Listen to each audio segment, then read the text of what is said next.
Okay, before I start going through the wiring of a PNP and an NPN sensor, as you can see, I kind of got all my components over here for that testing and to show you all. I kind of want to talk briefly about a lot of the diagrams that you will see and kind of how to decipher them so you're not confused when you do see them, or maybe you can explain them to others as well. So here's my sensor, but the idea is that for a PNP sensor, remember that we are going to be sourcing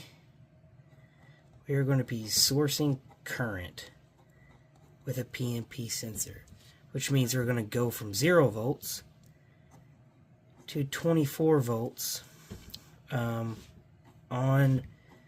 our signal wire. And in our case, this signal wire is actually going to be our black wire. Okay, so in this first diagram, you'll see we have a brown, we have a black, and we'll have a blue. Typically, these are labeled for you. We have a positive and a negative, and then you'll see this NO over here. This is actually going to be a separate video one day, but this just stands for a normally open contact.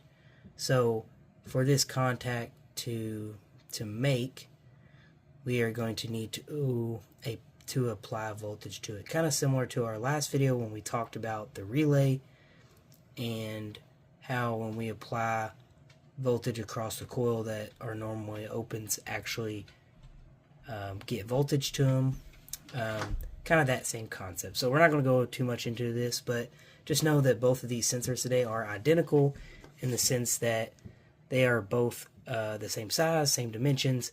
They are both normally open by the same manufacturer, yet one is a PNP and the other one's an NPN. I did that so that we can really see the difference between the two. So the idea is that this brown wire is going to have 24 volts on it. So I'll just put 24 volts here, 0 volts on our negative. It's going to come through here, and this circuit will actually be made because it'll go straight to the negative. However, it will not source any current to our load. In our case, our L is our load, and our load in the case of this video is going